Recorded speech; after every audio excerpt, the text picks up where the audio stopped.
제가 어디 다녀왔으니까 조금 다른 방법으로 오늘은 해야 되지 않을까 생각을 하면서 너무나 중요한 메시지니까 조금 이렇게 보시면서 들으시면 좀 유익하지 않을까 생각을 합니다.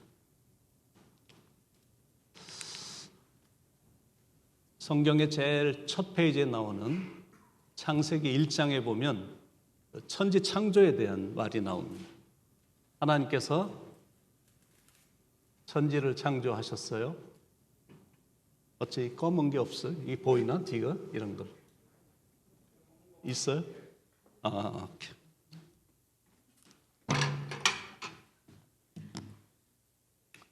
하나님께서 천지를 창조를 하셨습니다.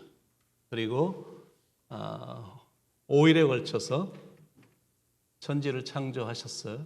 제가 지금 말씀드리는 것은 이 지구의 역사가 6,000년이라는 것을 알려드리는 겁니다.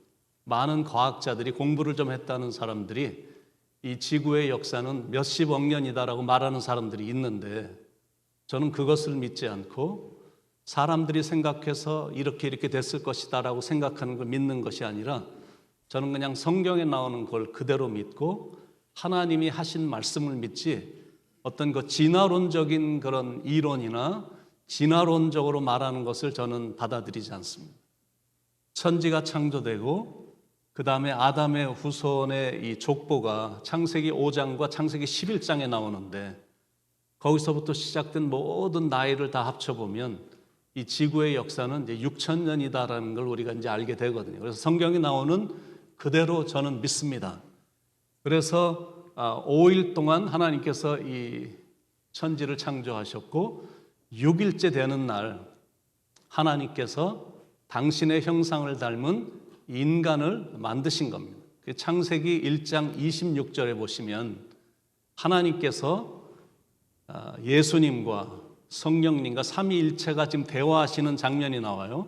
하나님이 이르시되 우리의 형상을 따라 우리 모양대로 우리가 사람을 만들고 그들로 바다의 물고기와 하늘의 새와 가축과 온 땅에 기는 모든 것을 다스리게 하자 하시고 하나님께서 당신의 형상대로 인간을 만드시고 인간을 만드신 목적은 이 인간을 통해서 이 땅을 다스리도록 하나님께서 그렇게 계획을 하셨는데 생각지 않은 변수가 생겨서 거기에 뱀이 등장을 합니다.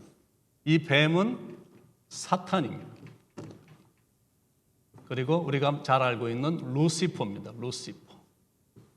이 뱀이 워낙 간교하니까 늘 이렇게 선악과를 바라보고 있는 이브에게 접근을 해서 교활하고 다정하게 유혹을 해서 이브가 그만 선악과를 먹게 되는 불순종의 죄를 범하게 됩니다. 그리고 나서 선악과를 가지고 남편에게 가서 이 남편 아담에게 줘서 남편도 죄를 짓게 만들었습니다. 그 사실을 나중에 아신 하나님이 진노를 하셔서 이제 저주를 하시죠. 그래서 첫 번째 창조된 아담에게는 원래 하나님께서 인간을 만드셨을 때는 당신의 형상대로 만드셨기 때문에 영생하는 존재였습니다.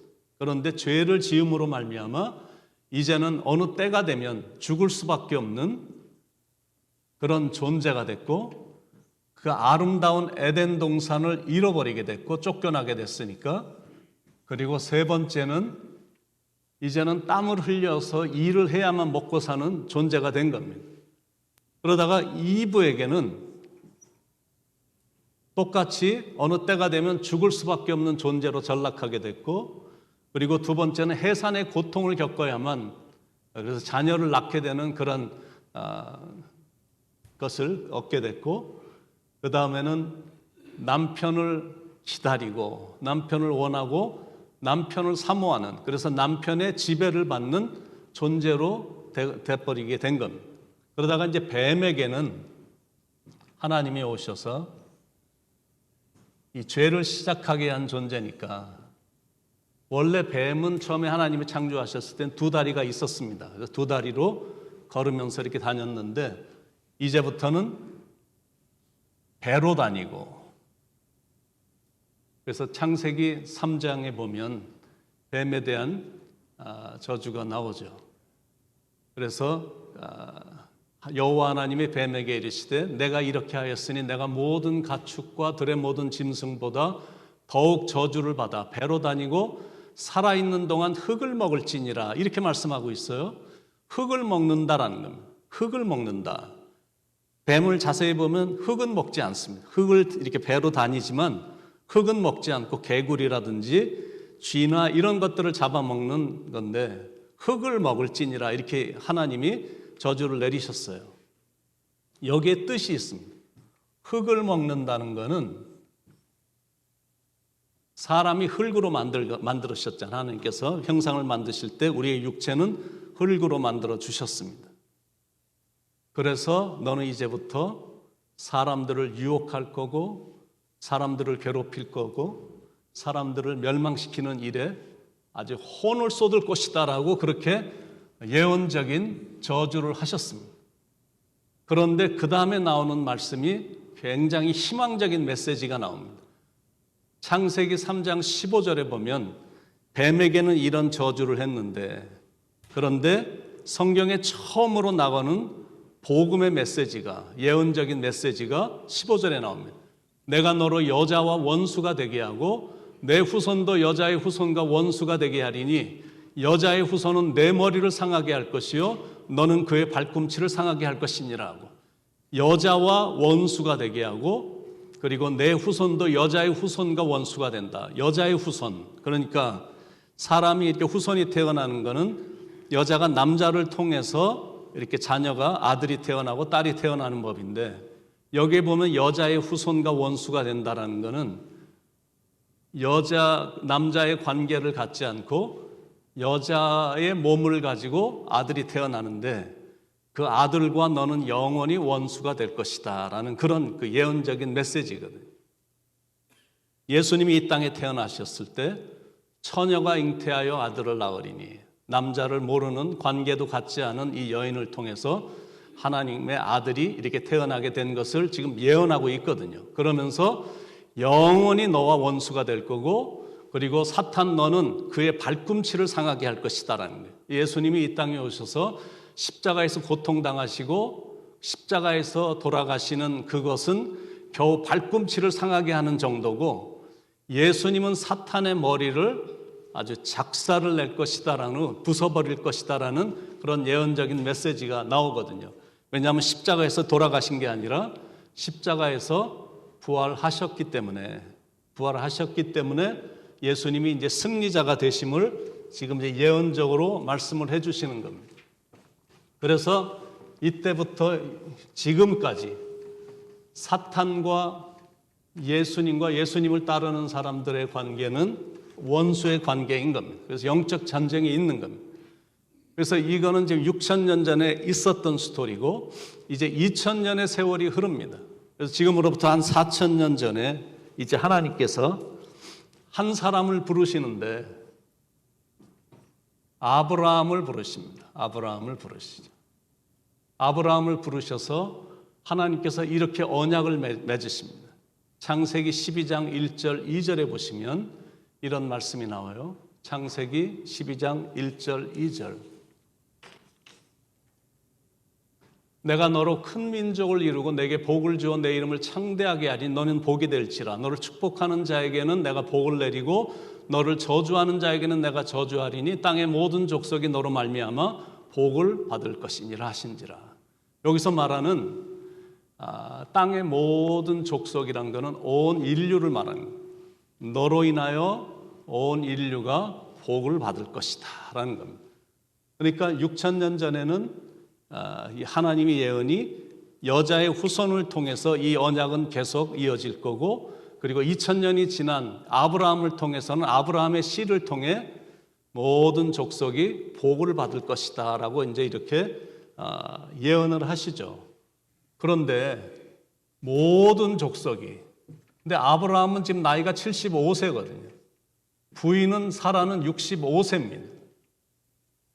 아들을 낳을 수 없고 자녀를 낳을 수 없는 나이고, 게다가 사라는 자녀를 낳을 수 없는 육체입니다. 그러니까 아브라함이 어느 순간에 인간적인 생각이 들었어요. 그리고 하나님이 침묵하시는 것 같으니까 인간적인 생각으로 그 아내의 여종인 하갈을 통해서 아들이 태어나게 됩니다.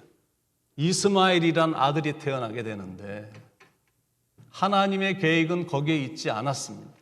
이스마엘을 통해서 이 언약이 이어지는 것이 아니라 언약의 자손인 이삭을 통해서 이 언약은 이어지는 거거든요. 그리고 이삭에게도 아들이 둘이 쌍둥이가 있었는데 첫 번째 아들인 에서를 통해서가 아니라 두 번째 아들인 야곱을 통해서 이 예언은, 이 언약은 계속 이루어지는 겁니다. 야곱에게는 12명의 아들이 있었는데 첫 번째 아들인 루벤도 아니고 두 번째 아들인 시므온도 아니고 세 번째 아들인 레위를 통해서가 아닌 생각지 않은 네 번째 아들인 유다를 통해서 이 언약은 이어짐을 보게 됩니다. 이 언약이 계속 이어지는데 창세기 49장에 보시면 이런 말씀이 나옵니다. 유다야, 너는 내 형제의 찬송이 될지라. 내 손이 내 원수의 목을 잡을 것이요 내 아버지의 아들들이 내 앞에 절하리로다. 유다는 사자 새끼로다. 내 아들아, 너는 움킨 것을 찢고 올라갔도다. 그가 엎드리고 웅크림이 수사자 같고 암사자 같으니 누가 그를 범할 수 있으랴. 규가 유다를 떠나지 아니하며, 규라는 것은 왕이 들고 다니는 이 홀 같은 거거든요. 왕을 나타내고 통치자의 지팡이가 그 발 사이에서 떠나지 아니하기를 실로가 오시기까지 이르리니 그에게 모든 백성이 복종하리로다. 너무나 신기하지 않습니까? 이렇게 형들이 있고 다 있는데 유다를 통해서 이 언약은 이루어질 것이다라는 그런 예언적인 메시지입니다. 그래서 유다라는 가문을 통해서 이새라는 사람이 태어나고 이새에게는 8명의 자녀가 있었는데 8명의 자녀 중에 막내였던 8번째 아들인 막내였던 다윗을 통해 이 예언은, 이 언약은 계속 이루어짐을 볼 수 있습니다. 그래서 하나님께서 다윗에게 하신 말씀이 있거든요. 너의 왕국은 영원하리라. 이렇게 예언을 해주십니다. 사무엘 하 7장에 보시면 그런 예언의 메시지가 나오죠. 내 수완이 차서 내 조상들과 함께 누울 때 내가 내 몸에서 내 씨를 내 뒤에 세워 그의 나라를 견고하게 하리라. 그는 내 이름을 위하여 집을 건축할 것이요 나는 그의 나라 왕위를 영원히 견고하게 하리라. 이렇게 예언을 해 주시거든요. 그래서 4,000년 전에는 아브라함을 통해서, 그리고 1,000년이 또 지난 3,000년 전에는 다윗을 통해서 이 언약은 계속 이루어질 것이다라고 하나님께서 이제 예언을 해 주시거든요. 그런데 성경을 이렇게 쭉 보면 이런 모든 과정을 통해 아브라함과 다윗의 자손 그리고 유다를 통해서 이렇게 예수님이 이 땅에 태어나시는 것을 구약에서 계속 예언합니다. 그러다가 마태복음 1장 1절 2절에 보면 예수님의 족보가 나오는데 아브라함과 다윗의 자손 예수 그리스도의 계보라. 아브라함이 이삭을 낳고 이삭은 야곱을 낳고 야곱은 유다와 그의 형제들. 아브라함이 이스마엘도 있었지만 그 사람이 아니고 이삭에게는 에서가 있었지만 에서가 아니고 야곱에게는 12명의 자녀가 있었지만 그러나 네 번째 자녀인 유다를 통해서 이 모든 언약은 이제 계승되고 이어진다라고 지금 예언을 되어 있거든요. 이렇게 우리 예수님이 이렇게 태어나게 됐는데 구약에 보면 정말로 많은 성경 구절에서 200개가 넘는 성경 구절에서 예수님의 초림에 대한 예언의 메시지가 나옵니다. 예수님은 이렇게 될 것이다 라고 이제 예언이 나오는데 첫 번째 이사야서 7장 14절에 보시면 이사야는 예수님이 태어나기 전 700년 전에 활동했던 분인데 그런데 이렇게 예언을 한 겁니다.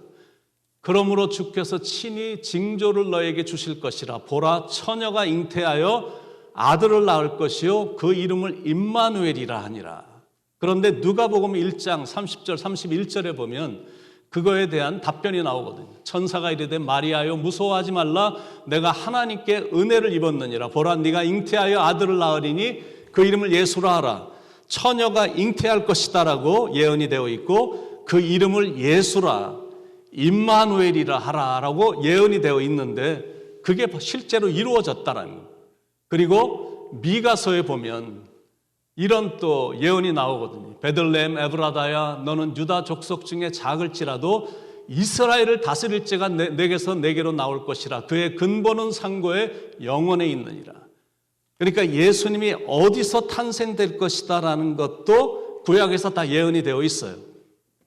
요셉이 마리아와 결혼을 하고 그때 황제가 아구스도였었는데 갑자기 전국에 호적을 하라고 명령을 내린 겁니다. 그래서 그 추운 날 가족들이 이제 자기의 고향으로 돌아가 이제 호적을 하러 갔는데 요셉이 베들레헴으로 이제 호적하러 갔을 때 마리아가 해산할 날이 돼갖고 우리가 다 아는 스토리입니다.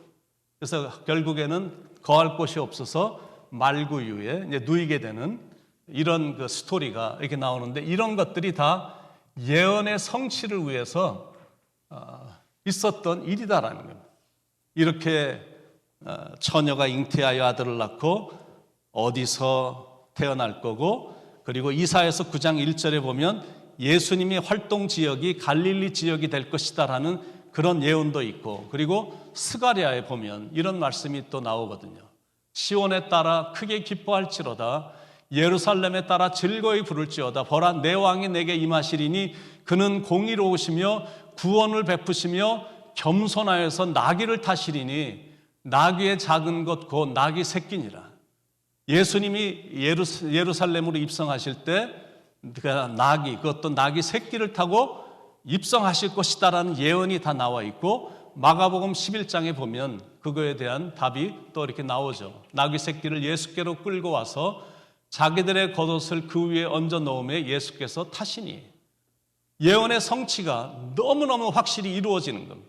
그러다가 마지막 부분에 보면 이사야서 53장 9절에 보면 어디에 장사가 될 거며 부자 아리마대 요셉이 자기의 무덤을 이렇게 오퍼를 해서 거기에 묻힐 것이다라는 예언이 나오죠. 그는 강포를 행하지 아니하였고 그의 입에 거짓이 없었으나 그의 무덤이 악인들과 함께 있었으며 그가 죽은 후에 부자와 함께 있었도다. 저는 성경을 읽을 때마다 너무너무 신기하고 너무너무 기가 막히고 이게 한두 개가 아니라 한두 개 정도야 우연의 일치가 될 수 있지만 200여 개의 예언이 모두가 다 성취됐다라는 이 사실 앞에 너무나 놀라운 게 많거든요. 하나님은 정말로 기묘하시다. 너무너무 귀하신 분이다.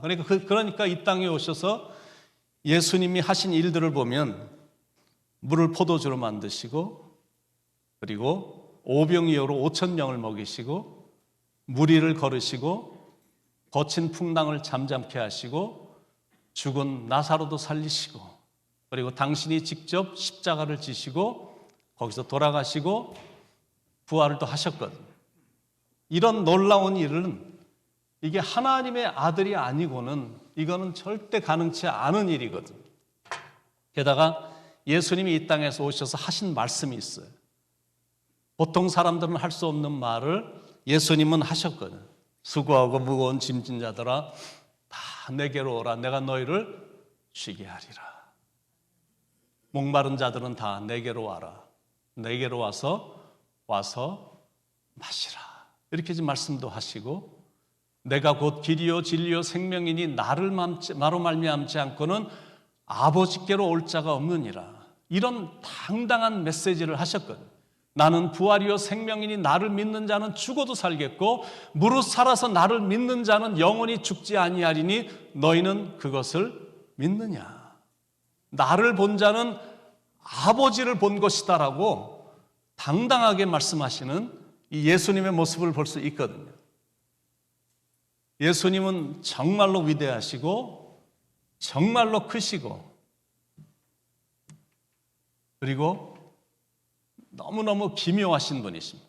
그래서 이사야서 9장에 보면 이는 한 아기가 우리에게 낳고 한 아들을 우리에게 주신 바 되었는데 그의 어깨에는 정사를 메었고 그의 이름은 기묘자라 모사라 전능하신 하나님이라 영존하시는 아버지라 평강의 왕이라 할 것입니다. 예수님은 자신이 죄를 지었기 때문에 십자가에 달려 돌아가신 게 아니거든요. 죄를 진 사람이 원래 십자가를 지고 추악한 죄를 진 사람이 십자가를 져야 되는데 예수님은 죄를 지신 분이 아니시거든요.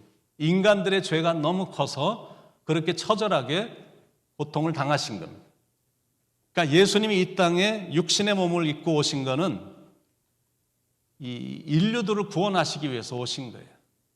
그래서 죄인들이 죽어야 될 그 자리에서 예수님이 대신 십자가에서 고통당하시고 돌아가신 겁니다. 그러니까 여러분 답이 나오죠. 왜 하나님의 아들이신 예수님이 이 하늘의 영광을 버리시고 낮고 천한 이 세상에 오셨을까? 그거는 인류를 구원하시기 위해서예요. 그리고 여러분을 위해서고, 그리고 더 정확하게 말하면 나 때문에 예수님이 오신 겁니다. 나 때문에 예수님이 오신 거예요. 그러니까 답이 너무나 나오는 거예요. 왜 예수님은 처절하게 십자가에서 그렇게 죽으셔야만 됐는가? 그거는 바로 여러분 때문이거든요. 정확하게 말하면 나 때문에, 나의 죄가 너무나 크기 때문에 예수님이 이 땅에 오셔서 십자가에서 그런 고통을 당하실 수밖에 없으셨다라는 거예요. 워낙 말을 안 들으니까. 워낙 아담과 이브처럼 이 죄성이 너무 많다 보니까 하라는 건 안 하고 하지 말라는 건 골라서 하는 그런 죄성이 있고, 그리고 잠깐은 깨닫고 돌아오는데 또 조금만 지나면 세상이 좋아 보여서 세상으로 달려가고, 이런 내 안에 있는 나쁜 습성 때문에 하나님의 아들이신 예수님이 직접 이 땅에 오신 것이다라는 거예요. 그게 바로 성탄입니다.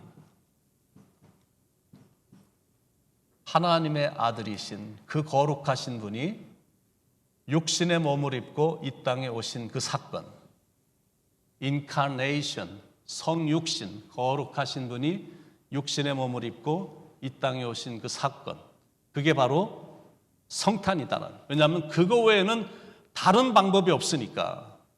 우리를 구원하시려면 그 방법밖에 없기 때문에 하나님이 친히 오셨고, 그리고 죄인 가운데 거하신 것이다라는 거예요.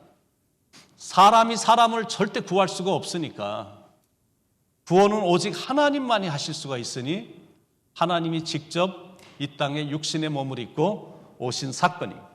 그래서 이날은 기쁘고 기쁜 날이고 축제의 날인 겁니다.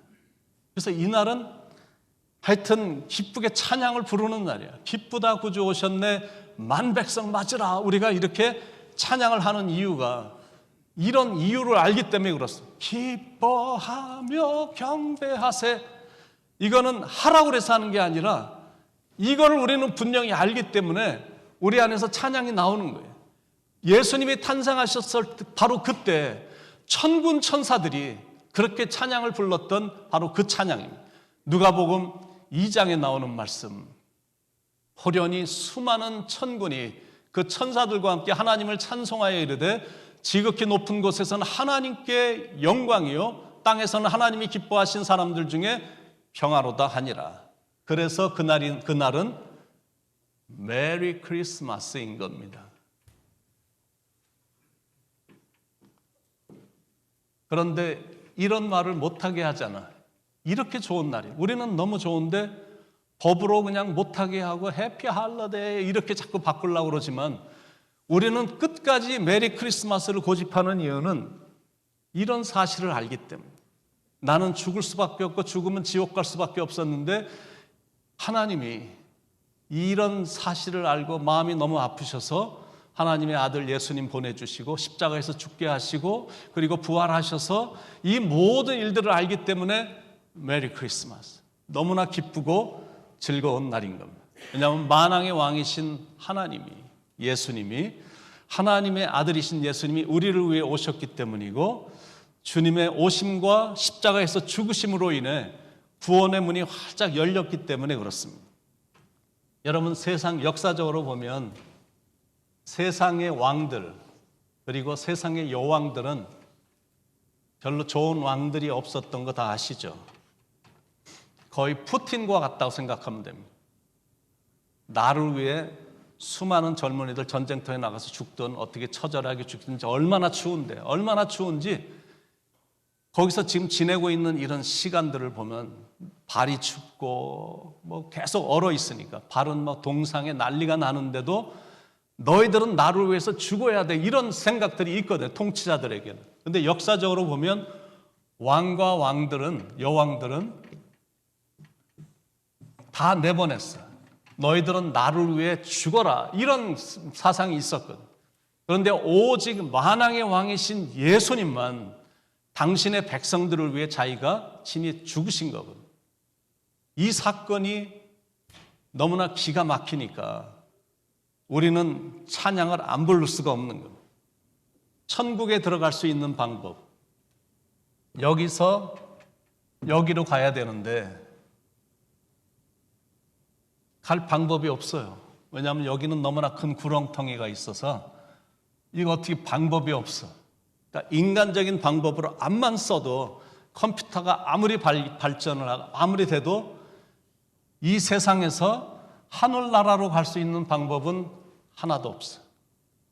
이걸 아시고 하나님께서 예수님을 보내주셔서 이 구렁텅이를 연결할 수 있는 십자가를 만들어 주셔서, 그래서 우리는 예수님의 십자가 사건을 믿고 그 십자가를 세워서 이렇게 걸어서 올라 들어가면 이게 천국에 들어가게 되는 거거든요. 그래서 이것은 굿뉴스야. 이거는 너무너무 기가 막힌 굿뉴스, 너무나 좋은 소식이거든요. 오늘 우리가 함께 읽은 누가복음 2장 10절, 11절에 보면 천사가 이르되 무서워하지 말라. 보라, 내가 온 백성에게 미칠 큰 기쁨의 좋은 소식을 너희에게 전하노라. 큰 기쁨의 좋은 소식을 너희에게 전하노라. 그 기쁨의 소식이란 게 뭐냐면 오늘 다윗의 동네에 너희를 위하여 구주가 나셨으니 곧 그리스도 주시니라. 이게 굿뉴스야. 이게 너무너무나 기가 막힌 소식이거든요. 사랑하는 여러분, 예수님은 우리를 위해 오셨고, 예수님은 여러분을 위해 오셨고, 예수님은 나를 위해 오셨어요. 그렇다면 그분을 꼭 만나야 되는 겁니다. 그리고 마음으로 모셔드려야 돼. 그분을 내 마음에 모시고 살 때 그분은 길이시기 때문에 우리가 가야 될 길로 인도함을 받게 되고, 그분은 진리이시기 때문에 우리가 진리 안에 늘 서게 되거든요. 내가 곧 길이요 진리요 생명이니 나로 말미암지 않고는 아버지께로 갈 자가 없느니라. 진리를 알지니 진리가 너희를 자유케 하리라. 요한복음 8장 32절에 그렇게 말씀하고 있잖아요. 그러니까 진정한 자유, 참 자유는 내가 그리스도의 영이 있는 곳에 있는 거거든요. 그러니까 항상 그리스도의 영 안에 있고 그리스도의 생각으로 가득 차 있는 곳에 진정한 자유가 있는 겁니다. 그러니까 내가 그분만 분명히 만나기만 하면, 그리고 그 진리를 깨닫기만 하면 삶이 달라지는 겁니다. 자, 여러분은 여러분을 위해 오신 예수님을 개인적으로 만나셨습니까? 참 진리를 찾으셨습니까? 성탄절이 이번에도 또 다가오고 있는데 우리가 꼭 만나야 될 분, 그리고 우리가 꼭 경축해야 될 분은 예수님이십니다. 이제 팬데믹도 이미 이제 다 지나갔거든. 더 이상 변명할 것도 없어요. 지금 뭐 팬데믹이고, 지금 너무 힘든 게 많고, 이거 괜히 사람 잘못 만나고, 이런 변명이 더 이상 없다라는 겁니다. 이번이 아니면 안 되는, 꼭 만나야 될 분, 천군 천사들이 찬양을 했던 죄인을 구원하기 위해 하늘에서 이 땅으로 내려오신 하나님의 아들, 내 대신 죽어주신 나에게 가장 귀한 분, 그분은 예수 그리스도이십니다.